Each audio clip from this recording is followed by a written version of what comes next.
Saya itu pemuja Allah yang serius. Sama ya pemuja Allah, tapi kan kadang kurang alim. Saya ini pemuja Allah serius. Saya itu kalau ngaji, ya ngaji biasa belajar, itu sering nangis, nangis seneng. Misalnya saya baca tadi, Miftahul Jannah la ilaha illallah, luang kunci kok dikasihkan. Kita ini masuk neraka gak pantas, enggak bawa kuncinya kok masuk gitu. Harusnya kita ini masuk surga, kita kan pegang kunci surga, gak pegang kunci neraka. Maka aneh kalau kamu masuk neraka itu aneh. Coba kita pegang kunci surga apa kunci neraka? Tapi kadang teman saya suka neraka ora ono kuncine. Karena tidak ada pintunya. Terus saya bilang, kamu kok tahu? Memangnya mau ke sana kata saya. Saya tidak punya rencana tahu neraka. Dan saya meskipun guyon itu serius. Bedanya orang alim sama ndak itu di situ. Kalau orang alim itu guyon itu masih benar, masih serius. Coba saya bacakan ayatnya. Ala inna auliya Allahi la khaufun alaihim wa lahum yahzanun. Terus lahumul busyra fil hayatid dunya fil akhirah. Artinya kalau mungkar nangkir dengan penampilan garang gitu, berarti ada ketakutan apa enggak? Ada. Padahal ciri utama walinya Allah tidak ada ketakutan. Makanya itu termasuk dalilnya Sayyid Muhammad. Tidak semua orang alami seperti itu, karena wali-wali itu la khaufun alaihim wa lahum yahzanun. Wah anak kiai ketemu karena kerja tidur wedek. Iku dresege ora kok pertanyaan itu, nak konan santri piye? Lho isen wis kiai dihanjuti mungkar nakir. Malu gak kira-kira? Mesti pelengahan konan santri piye? Nak jawabannya gampang karena pernah ngajar tauhid. Makanya Sayyidina Ali ini cerita ini ada di kitab Nurul Dholam. Sama lihat di kitab Nurul Dholam karangannya Syekh Nawawi Banten. Itu Sayyidina Ali itu ya, andekan orang biasa mungkin ya agak-agak hasud, tapi ini wali gak boleh kamu katakan. Dia itu mangkal sama Umar. Orang kok setiap orang pernah dibentak. Apa dia berani bentak mungkar nakir? Penasaran dia. Bagaimana perangnya Umar itu berlanjut enggak gitu kira-kira. Akhirnya minta, ya Allah saya minta kasyaf. Ya karena yang minta Sayyidina Ali karena mau wajah dituruti sama kasyaf. Dilihat Sayyidina Umar pas meninggal itu. Jadi hasud itu ya kadang penting asal baik. Loh betul bahasa Kanjeng Nabi kadang la hasada illa fisnaten. Itu Nabi membahasakan ya hasad. Gus Verson saja yang nafsirkan ghobtoh itu kan gaya-gayanan sebagai ulama. Aslinya Nabi ngendikannya itu la hasada illa fisnaten. Ulama yang ganti itu namanya ghobtoh. Wong Nabi sendiri nyebut hasad kok kamu tafsiri ghobtoh. Ya hasad ya hasad. Udah enggak usah ditawil-tawil pokoknya gitu. Kalau sampean enggak percaya enggak apa-apa. Kok gitu aja kok repot. Karena sampean enggak percaya kemungkinannya dua. Satu enggak ngerti. Dua sama-sama alim. Kan dari awal kalau sama-sama alim kan laisa li alimin ayuqallida aliman akhir. Kita enggak perlu saling mengikuti. Ngapain hasud? Biasa aja. Akhirnya Sayyidina Ali kasar. Pas Umar bangun, setelah mati kan bangun, setelah meninggal bangun. Mungkar nakir datang dengan perang yang sangat garang. Itu digambarkan Sayyidina Ali, matanya itu kalkidril ghali. Kayak apa? Kendil yang apa? Menganga. Wah, seru. Sayyidina Ali senang, paling takut ini Umar. Senangnya bukan main. Wah, ini mesti takut Umar. Biasa. Ternyata enggak, Umar malah bangkit. Woi, mungkar nakir ya. Kamu tahu menghadapi siapa? Itu betul. Kamu itu menghadapi temannya ahabbal khalqi ilallah. Yang diandalkan temannya bukan dia. Kamu tahu yang kamu hadapi. Saya ini teman kekasihnya Allah. Jadi boleh kamu mengandalkan Mbak Virjon. Tapi nanti resikonya mungkar nakir tanya, itu Virjon siapa? Wah itu masalah itu kan. Makanya syaratnya wali itu harus ma'rufun fis sama. Di langit sudah populer. Makanya dulu ada orang yang saking seninya Abdul Qadir ditanya apa saja jamnya Abdul Qadir Al-Jilani itu aman karena beliau populer. Makanya program kita harus populer dulu di langit. Nah, itu nanti kalau dicatut oleh santri-santri nggak apa-apa. Kalau nggak populer nanti dicatat itu siapa? Masalah ini. Umar itu yang dibanggakan itu, kamu tahu saya siapa? Ya enggak tahu, saya ini temannya kekasihnya Allah. Temannya Muhammad, iya Muhammad Rasulullah. Wah mikir, waduh, repot. Loh di dunia aja gitu kan, temannya presiden, temannya panglima, apalagi ini temannya Sayyidul Awalin wal akhirin. Di dunia aja bilang temannya presiden, menteri, orang sudah takut, apalagi ini temannya Sayyidul Awalin. Hanya mungkar nakir terus konfirmasi sama Allah, gimana ya Allah ini ngadepi. Sebetulnya yang diandalkan itu temannya, bukan dia. Wah, akhirnya sama Allah dibilang, ya Bu, ya sama seorang seperti itu Bu yang sopan. Terus semenjak itu mungkar nakir itu nggak selalu berpenampilan seperti itu, sangat. Jadi semoga itu konsisten sampai nanti. Jadi kamu kalau ingin nggak takut mungkar nakir, jadi wali dulu. Karena syaratnya tadi hanya wali sing la khaufun alaihim wa lahum yahzanun lahumul busyra fil hayatid dunya fil akhirah. Jadi orang itu kalau ngaji itu harus khatam. Jangan semuanya kena pertanyaan. Dan kalau semuanya kena pertanyaan nanti repot. Kalau Nabi Muhammad ditanya waman Nabi juga. Nabimu siapa? Lu kan terus jadi aneh. Jadi makanya ketika Sayyid Muhammad semua ulama lah, nggak ada am kecuali ditaksis. Kecuali sifatnya Allah. Misalnya bikulli syai'in alim ya benar-benar bikulli syai'in. Tapi kalau am semuanya pasti ada taksis. Meskipun dalam muhawarah muhadasah biasa. Misalnya contoh gampang, istri kamu baru seneng kamu, Mas nak pengen apa-apa aku lapor aku, gak apa-apa Mas, mesti aku seneng gak sama lapor. Iku dia aku pengen wayo. Wah langsung jadi apa wae. Mesti apa wae maksudnya kecuali itu gitu. Padahal kalau ngomong Mas sampean ingin apa saja tak dukung. Sampean bilang pengen iku wayo. Kira-kira disetujui apa enggak? Sama seperti kita kalau punya teman akrab, wah senang omahku gak apa-apa, anggap ya omahmu dewe, terus mlebu-mlebu kamar. Jadi tidak ada am kecuali ditaksis. Artinya kalau ada cerita bahwa orang mati pasti ngalami ditanya mungkar nakir, itu pasti ada am yang ditaksis. Itu pasti juga dialami para anbiya, para auliya. Karena ciri utama wali itu la khaufun alaihim walahum yahzanun. Kemudian saya yang mau cerita ya, supaya sampean bisa menghadapi dunia global ini, tak bawa tafsir Munir termasuk tadi. Ini saya baca ini karangannya Syekh Nawawi, karena tadi kata Mbah Firjon ngaji itu harus sama orang yang bersanad. Saya ini kalah sama beliau itu berkali-kali. Secara nasab saya harus manggil Mbah. Secara silsilah ilmu saya juga kalah lagi. Saya sering disewani sama cucu-cucu Syekhona Khalil. Kiai Siddiq itu termasuk murid dekat beliau Syekhona Khalil. Kalau itu berarti kan Gus Wirjon, Ahmad, terus Mbah Siddiq. Mbah Siddiq ngaji Syekhona Khalil. Syekhona Khalil itu pernah ngaji langsung sama Sayyid Zaini Tahlan. Berarti beliau dari Sayyid Zaini Tahlan itu baru generasi kelima. Sementara saya itu sudah ke-7 atau ke-6. Saya, Mbah Mun, Mbah Karim misalnya, Mbah Hashim, Mbah Mahfud Termas, Sayyid Abi Bakar Sato yang arangnya Anatul Talibin, baru Sayyid Zaini Tahlan. Berarti saya ke-7, kalah lagi. Tapi untuk jadi wali biasanya cepat saya. Karena syaratnya jadi mbah itu ngalah demi putu. Jadi kalau beliau ngotot, saya dulu Gusti, saya mbahnya. Wah itu mbah yang nggak baik. Pasti jatahnya dikasihkan apa?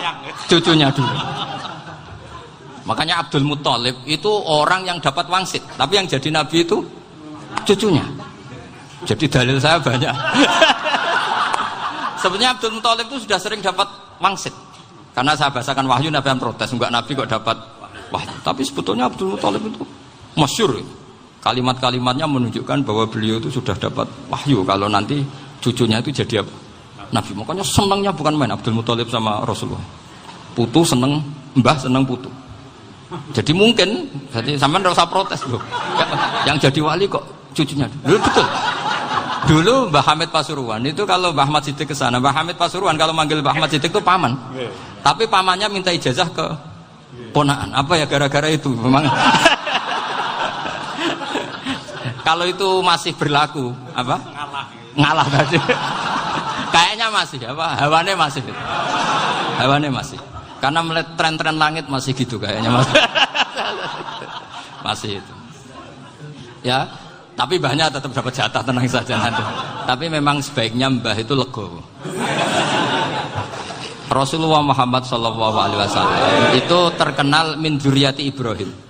Tapi kata Rasulullah, ana dakwatu Ibrahim wa bisyaratu Isa. Aku nganti ngene iki barokah dongane Nabi siapa? Ibrahim. Jadi dongane Nabi Ibrahim nggih tiba teng putu. Jadi banyak bukti bahwa jatuhnya ke putu gitu. Tadi saya di kamar sama beliau berduaan. Nih Mbah sing dadi wali di sini. Aku webah. Cocokan tadi. Nah, kenapa saya akhir-akhir ini gulirkan daftar wali? Kenapa? Saya ini resah ya, orang sudah ingin dicintai pejabat, dicintai tetangga, dicintai teman.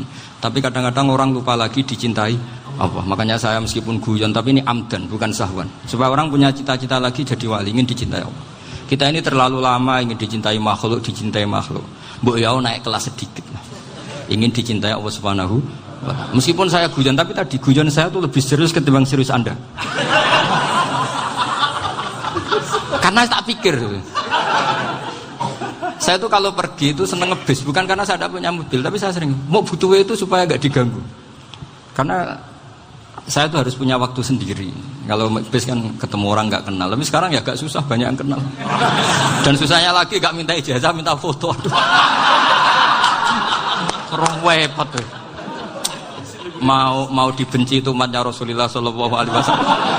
Mau disetujui itu sanatnya mana? Kalau ketemu orang alim minta apa? Foto. Itu nggak ada sanatnya. Nggak tahu saya itu mazhab dari mana itu. Ya mazhab milenial yang jelas itu kan. Ini tak baca ya biar dapat. Karena ini kenangan saya sama Mbak Ahmad Siddiq. Saya masih ingat betul beliau ngisi hallnya Mbak Abdullah bin Umar, berarti abahnya Mbak Hamid. Karena mbah saya itu Fatimah binti Khalid bin Umar. Kalau Mbah Hamid itu Hamid bin Abdullah bin Umar. Itu saya masih ingat betul zaman itu Mbah Hamid siap hall di Lasem itu rawuh dan saya derek mbah saya karena masih misanan datang ke Lasem. Itu beliau pas itu ngisi sama Mbah Mun. Mbah Mun masih muda, Ki Ahmad Siddiq sepuh senior. Itu beliau cerita bahwa dulu ketika Indonesia dijajah Jepang itu para kiai mimpi dibacakan ayat Ghulibatir Rum fi adnal ardi wa hum min ba'di ghalabihim salim. Terus ada kiai yang tanya, takwilannya gimana? Ya nanti Jepang pulang bukan karena kita yang mengalahkan, tapi Jepang ada yang mengalahkan sendiri meskipun tidak kita. Kayak dulu Faris tidak dikalahkan Islam tapi dikalahkan Romawi, tapi yang senang umat Islam. Wa yauma idzi yafrahul mu'min. Itu luar biasa ulama-ulama kita. Delalah kejadiannya Indonesia seperti itu. Yaitu kita tidak mengalahkan Jepang, tapi Jepang pulang sendiri karena dikalahkan apa? Sekutu. Ya ini saya baca. Ini tidak usah dicek bacanya benar apa enggak. Sudah aman apa? Aman. Karena kalau saya salah itu ya sengaja. Artinya ya sengaja saja. Ya biasa maksudnya. Saya kemarin ngisi di Pondok Peloso, di Pondok Al Munawir Jogja. Salah itu ada dua, ada salah memang benar-benar salah. Itu nggak apa-apa, bisa dimakfu. Karena mesti sangke wong goblok salah yang terus itu. Ada salah bawaan ilmu, itu repot tuh dan ini. Karena misalnya kita yang biasa belajar qiraah sabah wayah sibuhu, mesti diulang lagi wayah sabuhu. Karena qiraahnya Imam Asim itu hasibah yah sabu bifathis sin. Sementara kita kalau ngaji kitab kulino yahsibu. Sehingga kita yang biasa belajar sabah itu kalau baca kitab itu kayak orang bingung. Kadang-kadang yang ngaji juga bingung. Gus Pak mocok di bulan pilih. Ya tepat-tepatan. Ada yang mengatakan Gus Pak bingung, ada yang mengatakan Gus Pak alim alamah. Ya tepat-tepatan nasib. Karena memang ya sab'ah memang seperti itu. Misalnya kufuan. Kufuan itu Imam Asim baca kufuan. Tapi beliau punya murid namanya Syu'bah. Itu kalau baca kuf'an. Makanya kita itu, ini kan khataman Quran ya. Jadi saya menyinggung sedikit tentang qiraah sab'ah. Tadi beliau juga sudah tak kasih kitab saya Hifdzuna Lihadal Mushaf. Sama tak ajari latihan sab'ah. Memang angel ya. Makanya yang nggak bisa itu wong pinter. Sudah tahu angel ya nggak usah diteruskan kan. Orang menghindari barang angel itu pinter apa goblok? Pinter. Berarti wong goblok pinter. Saya tuh makanya sama orang goblok tuh respect. Jadi orang alim tuh angel apa gampang? Angel. Menghindari barang angel pinter apa goblok? Loh, orang menghindari barang angel pinter apa goblok? Pinter. Berarti wong goblok pinter. Jadi saya sama orang-orang goblok itu respect. Sudah tahu jadi orang alim angel ya barang angel ya harus dihindari.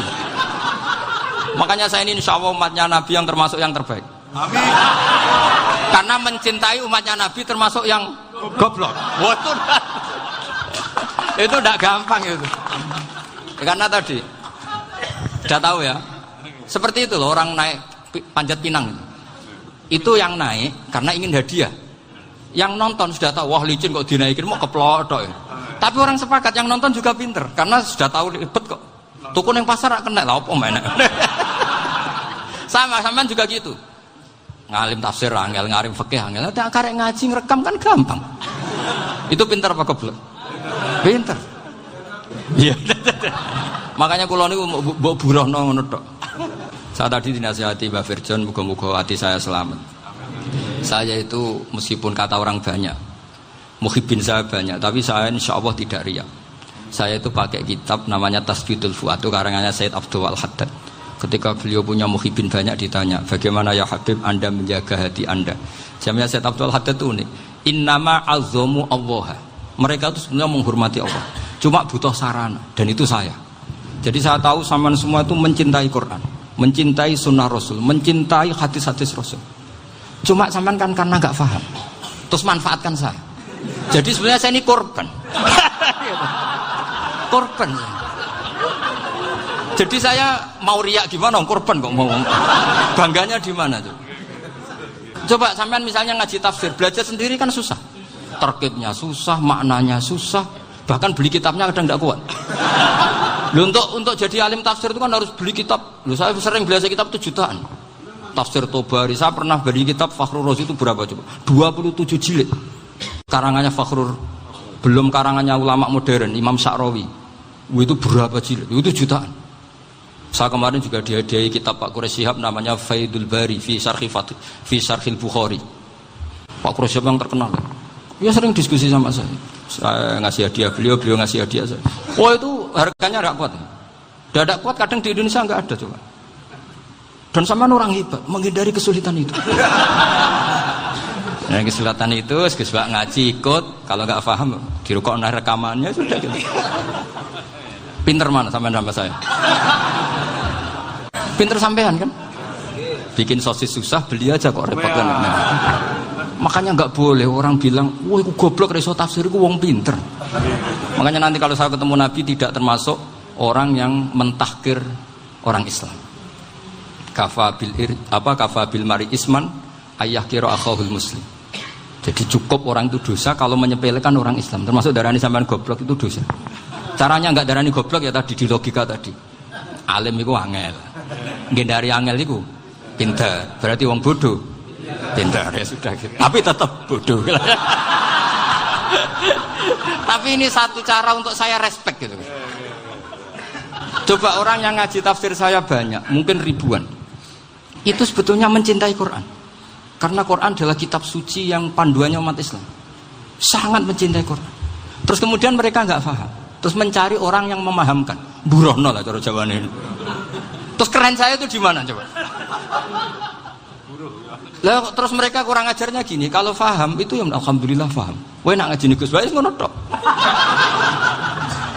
Tapi nek ora paham, ora nyalano akale. Mari Gus Bae nerangno cepet, mulane gak paham. Ora kok nyalano teke sing lelet.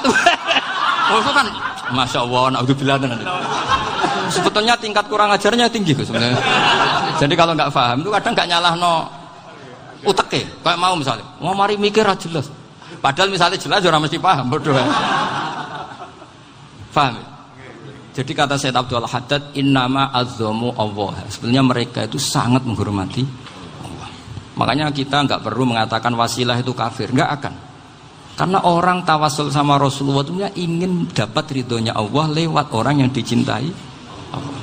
Kita mencintai wali sebenarnya, wah itu kekasih Allah. Kita mencintai itu karena mencintai Allah. Sama seperti gini. Kamu mencintai kangkung apa enggak? Sebenarnya sama sekali enggak. Tapi kamu ingin sehat, ada asupan gizi. Kamu ingin tubuh kamu sehat, butuh asupan gizi. Kemudian kamu makan kangkung. Apa terus kamu cinta kangkung kan enggak? Cinta kesehatan kamu sama. Orang yang mencintai saya sebenarnya ingin kepuasan rohani. Saya kan termasuk kiai yang torekonya gampang. Ini swarga, kan akhirnya penggemarnya banyak. Coba kalau kamu neraka. Jadi sebetulnya Anda mencintai kepuasan Anda sendiri. Nah, saya ini korban. Makanya untuk masuk surga cepat saya, korban itu cepat. Da'watul mazlum la turaddu kan gitu. Laisa bainahu wa bainallah hijab. Jadi saya kalau donga langsung seret langit. Karena mazlum. Saya sinau tafsir itu Pak, sampean bayangkan ada tafsir itu sudah 27 jilid. Sing ngarang Fakhrur Razi itu buletnya bukan main. Karena dia ahli filsafat. Buletnya masyaallah. Sudah gitu sinau Jalalain kadang dikomen oleh Sawi. Sudah kita percaya Jalalain jebule dibuli Sawi. Percaya Sawi dikandani, "Oh iku Maliki rasa ribet." Sudah gitu sinau Qurtubi, sinau tafsir Tabari itu susahnya. Belinya susah, belajarnya susah. Padahal saya punya keluarga, punya istri, punya anak. Bayangkan kalau istri saya rewel, istri sampai wah itu. Tapi alhamdulillah enggak. Sama sekali enggak. Allah sudah milihkan, wah ini bahaya kalau punya istri rewel. Imam Sibawai itu kitabnya banyak, tapi yang terbukukan hanya kitab Sibawai. Karena beliau kalau sudah belajar lupa istri. Hanya pas beliau di pasar, kitabnya dibakar semua sama istrinya. Karena dianggap saingannya. Ternyata yang dicerai tidak kitabnya, malah istrinya. Itu Imam siapa? Sibawai. Tapi alhamdulillah kitab saya nggak terbakar, aman. Saya teruskan ya. Jadi untuk menjaga riya dilatih innama azzamu Allah. Sebenarnya mereka itu menghormati Allah. Sehingga wasail-wasail itu sebenarnya nggak pernah jadi subjek pelaku utama, enggak. Tetap Allah. Sebab itu kata Sayyid Muhammad, kamu kok mengatakan wasilah itu kafir itu gimana? Ketika innallaha qad ba'atsa lakum taluta malika. Talut itu ya manusia. PD-nya itu apa?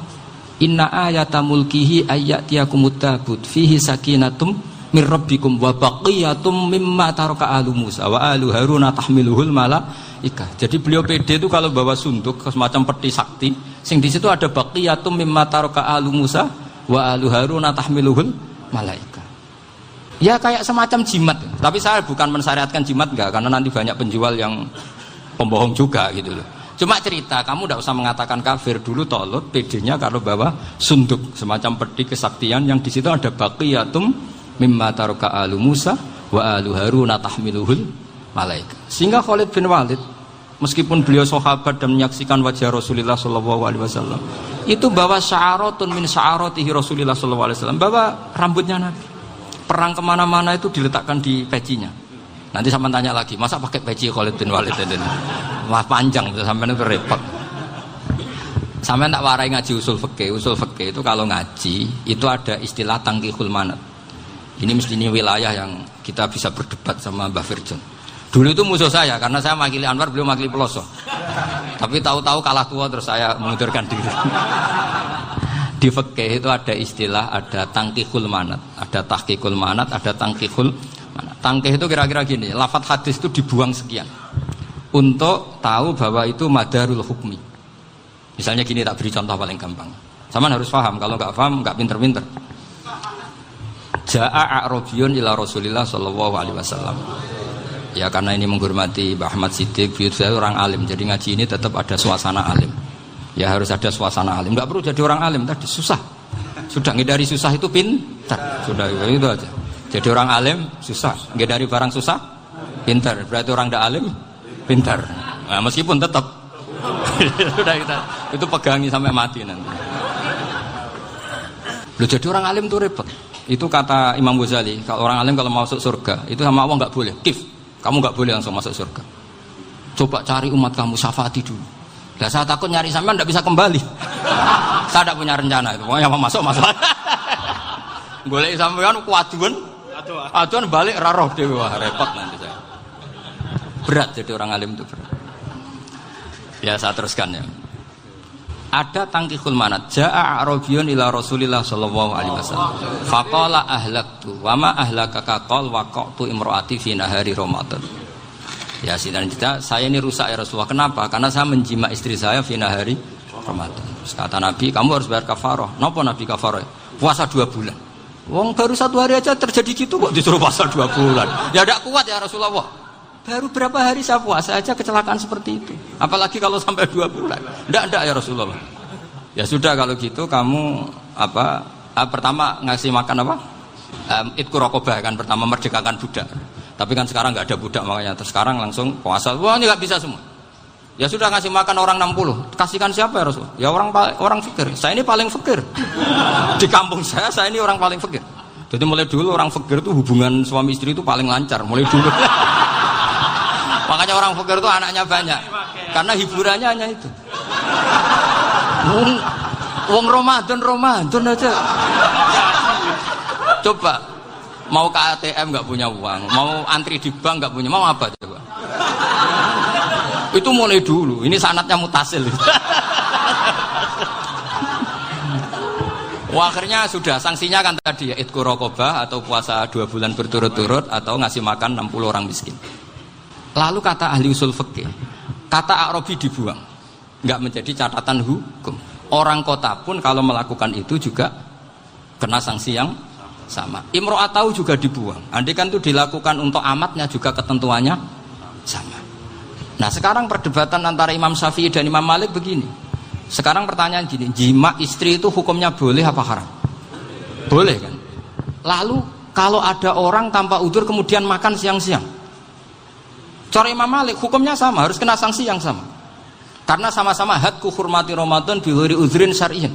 Sama-sama merusak hukum Ramadan tanpa udzur syar'. Lo jima itu tidak zina. Kan hukumnya jaiz. Nah, sekarang makan hukumnya jaiz, harusnya juga kena ketentuan yang sama. Cara pikirannya Imam Malik. Nah, alhamdulillah Imam Syafi'i gak setuju. Wah, cara setuju repot. Bahkan orang-orang Syafi'i sudah punya khilah. Kalau gitu minum dulu. Iya, biar gak kena. Iya, biar iftarnya pakai minum. Setelah minum baru jima kan. Ya. Ini sudah menyiapkan khilahnya. ini khas Syafi'i ini, bongsong rekayasa hukum. Nanti bisa belajar jauh cara ngakali hukum. Makanya guyonan yang masyhur Gus Dur itu gitu. Ada seorang kiai atau Gus lah, ya punya salah, namanya manusia kan punya salah, entah cangkruk entah apa, pokoknya punya salah. Ada wartawan yang ngiranya semua kiai itu orang suci, sehingga tanya sama Gus Dur, Gus itu ada kiai kok, ya pokoknya salah lah. Tapi jangan bayangkan dosa besar, enggak, kecil-kecil aja. Itu gimana itu? Padahal kiai kan orang suci. Jawabnya Gus Dur lucu. Ya justru yang boleh salah itu para kiai. Kalau kamu nggak boleh. Loh, kok bisa Gus? Karena mereka tahu caranya tobat. Repot. Kalau kamu nggak tahu caranya, sama pelanggaran hukum itu ya harus pakar-pakar hukum. Ya. Itu yang tahu caranya rekayasa. Kalau kamu ya kena pasal kan. Ya. Jadi kamu jangan niru saya. Saya ini punya sekian cara untuk Nah, itu namanya khilah. Makanya kata Sayyid Muhammad, kamu tidak usah anti khilah. Karena Abu Hanifah itu membolehkan khilah, kitabul khiyal. Yang penting kamu soleh dulu. Setelah soleh nanti Allah maklumi. Soleh dulu, syaratnya soleh dulu. Kalau tidak soleh jangan. Contohnya gini, ada orang mau puasa lemes sekali, mau makan. Gampang. Kalau langsung makan kan kayak hadku hormati Ramadan biwiri udrin syar'iyyin. Aku langsung mau jembera sowan Mbah Firjon. Sudah status saya apa? Musafir. Ya, sudah berangkat aja sampai Tuban makan. Nanti kalau nggak jadi ya nggak apa-apa sudah. Kan mulai pergi sudah musafir. Saya tidak tahu nanti malaikat tertarik gebuki nggak tahu. Tapi itu ada khilahnya. Asal soleh. Karena kata Sayyid Muhammad dan semua kitab mengatakan itu. Kalau sama nggak tahu ya kebablasan. Nabi Ayub, yang nabi yang terkenal gudikan itu siapa? Ayub ya. Nah, itu yang Israiliyatnya akan seru lah. Gudikan dikukur bek kreweng itu terlalu lah kalau itu. Untuk kreweng konti ning Arab ora ono kreweng itu sudah masalah itu. Singkat cerita, Nabi Ayub ketika diasingkan kaumnya itu kan nggak punya sumber makanan. Lah orang lelaki itu mulai dulu egois. Istrinya Nabi Ayub itu cantik sekali. Udah cantik, rambutnya bagus. Makanya kamu nggak usah tanya kenapa istrinya kayak banyak yang cantik. Ya, nah warasatul anbiya, nggak boleh gitu. Kalau nggak cantik ya warasatul anbiya dari segi balak. Istrinya Nabi itu semuanya cantik. Nggak usah tanya sebabnya apa, pokoknya gitu, semuanya cantik. Singkat cerita, beberapa kali istrinya Nabi Ayub itu kerja demi bisa nafkahi Nabi siapa? Suatu saat itu tidak ada pekerjaan yang cukup untuk beli roti. Satu-satunya peluang dapat rezeki itu putrinya raja itu rambutnya berondoli. Terus ada sayembara siapa yang rambutnya bagus mau dibeli. Sampai rambutnya istrinya Nabi Ayub itu dijual. Nabi Ayub tersinggung karena itu mengurangi kecantikan. Jadi lelaki mulai dulu gitu. Udah nggak urun kalau istrinya nggak cantik itu komplain. Itu khasnya lelaki. Jadi kalau kamu gitu ada sanadnya juga, tenang saja ya.